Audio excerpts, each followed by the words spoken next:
So, Mr. Orfali, what are you doing today? Hey Scott, hey Nick. Hello, how are you, all right? All good? Some dumplings from Far East, let's say, to Asia to Middle East. It's all together in one recipe. So, a very famous recipe in Middle East, we call it Shish Barak, which is dumplings that's made from simple dough, that's flour, salt, and water. Yeah. And then they stuffed it with minced lamb, with some onion, DAKKA spices, which is 7 spices, salt and black pepper, and some pine nuts. Yeah.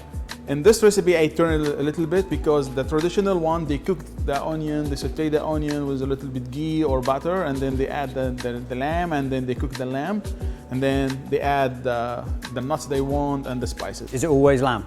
Yeah. So, Traditionally lamb. And that's your dough, yeah? yeah. And then they soften it, and then the shape looks like tortellini, let's say ravioli, like ear side style, and then the traditional way, they cook it like pasta. They just boil it in the water, and then they mix it with the yogurt. In Lebanon, they make it yogurt, coriander, garlic, fresh coriander, garlic. In Damascus, they add tarragon, no coriander, yeah.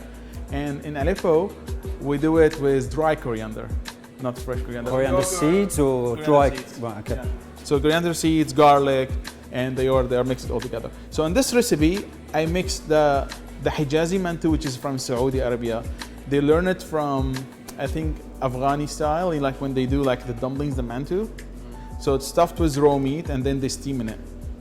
But what I don't like the texture because it's too rubbery, too chewy. In this recipe, I'm adding some Japanese influence. So it's almost the same ingredient, but I'm gonna make it like gyoza style. So to start with this, what we need? We need just 2 cups of flour. Yeah. Just normal flour, plain flour. Like 400 grams of flour, 3 grams of salt, 170 grams of water. Mix it all together to have this dough. And you need to rest that, or you just... Yeah. Just like 15 minutes to let the gluten. It's like a pasta. Yeah. You're going to show us how to do a dish, Yeah. and then we're going to try. Oh, you're gonna cook together. Yeah, we'll help you, and then you'll help. I'm not a good expert with gyoza, but you know, I keep trying. I'm looking forward to seeing if you Yeah. can do it. So to make the farce, you know, like when it comes to dumplings, let's say, or gyoza, it's always like meat with spring onion and some spices. In this recipe, I change a little bit. So to add Middle Eastern shish barak, or the taste of the shish barak, what I have here, I have sauté shallot. Just a burn was it. I get the butter to get like caramelized, and then I add the shallot, saute it with some salt, and look at that. Yeah, lovely. Nice. Awesome. It's a lot. Yeah, the quantity of the onion, it should be half the quantity of the meat. So let's say 500 grams of meat, it should be 250 grams shallot. I'm gonna add here, we call it Syrian chili paste. You wanna smell it? Yes. Syrian chili paste. Or like, Smells a little bit. this is specifically from Aleppo. It's hot. Yeah, it's not that much hot. Smoky. It's a little bit paprika, yeah? Paprika. So like the way we're doing it, we get the long chili. They just salt on it, they remove all the seeds and the nerves, and then they keep it under the sun, so like semi-dry. And then once it becomes semi-dry, they mince it with some olive oil, and that's it. And after they mince it, they let it to ferment a little bit. So I will add this quantity. So you're not being shy with the spice then? It's not gonna be spicy. It's gonna burn you a little bit. Tomato paste as well. Aleppo DAKKA pepper, which is like 7 spice. Yeah, this is like, we put it everywhere, like in our Famous stuff. 7 spice. 7 spice in Aleppo. So a little bit 7 spice, or let's say Aleppo pepper, Aleppo DAKKA pepper. And then here, I have the Aleppo pepper, the famous one. It looks like Korean chili. Yeah, the same way we do the chili paste. So I will add a little bit more here. I will keep some for the garnish, and we'll mix it. So this is just your base ingredients without the lamb. Yeah. Yeah. The lamb will be This is a lot of base, right? A lot of flavour. a little bit salt, black pepper, a little bit. Spring onion. We'll mix all this together. Look at this lovely color. Then we'll add the meat. Because we have a little bit liquid with the onion, the chili paste, the tomato paste. You see, like here, it's very easy to mix all together. Look at this. Oh my gosh. Yeah, it looks good. Yeah. So for the dough, we'll take it out from the flame. Let's start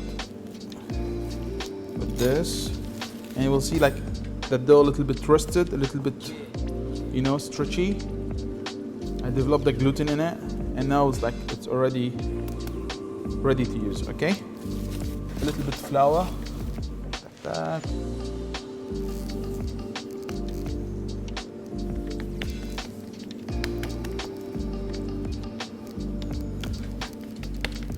Oh, that's lovely.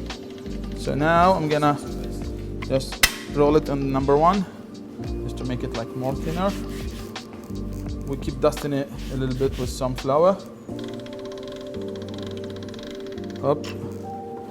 Now we'll go to number three, like a pastas. Now we'll go to number four. Woohoo! Usually I hate to work with those, man. I'm not that person. Love pastries. I've got to make my pasta. Yeah. I'm saying nothing. I think I'm gonna cut it a little bit in the middle. Get a bit Just long. we're gonna make, yeah, a little bit more flour. Just prevent that get stick in it. Oh, it's nice and soft. It's not Yeah. We will work on this later on. Thank you. Yeah. Perfect. Take the spoon. Here's the fun time. We'll take a little bit of the farce in the middle. And then we're gonna fold it, you know, like gyoza style. You take it like this, close it well, become like nice backside to get like the crispiness is gonna be from here, and here it will be a bit chewy. And that's it. You wanna try? Yeah, why not? I'll give it a go.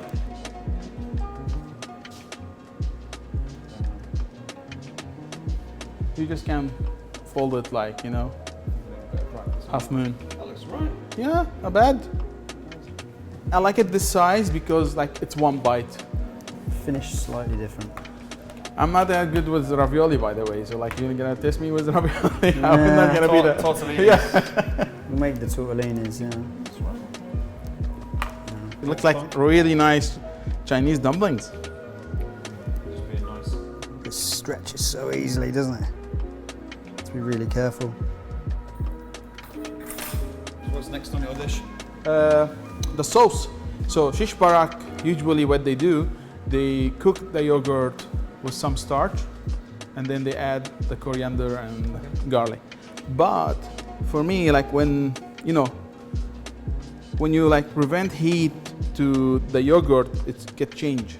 The texture, it gets split, it gets more sour, and this is like, I don't like to heat the yogurt. So what we're gonna do, I'm gonna use like Greek yogurt. I'm gonna season it with some salt and garlic, and that's it.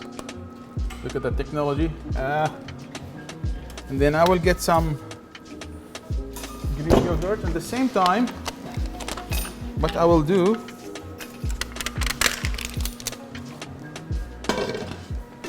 so a little bit oil. We'll take the dumplings, trying like this. I'm gonna take a little bit yogurt here. Let's add all.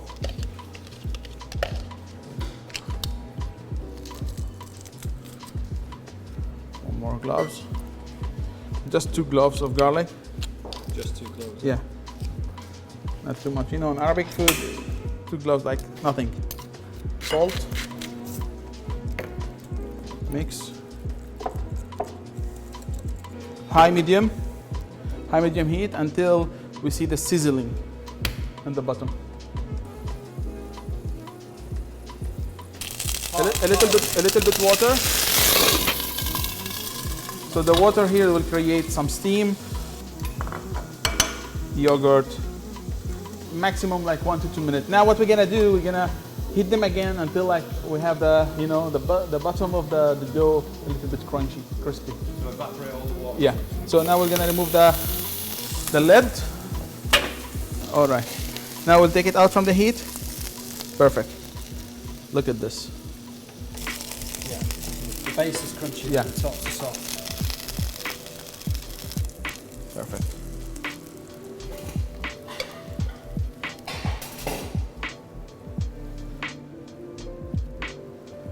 Aleppo pepper on the top.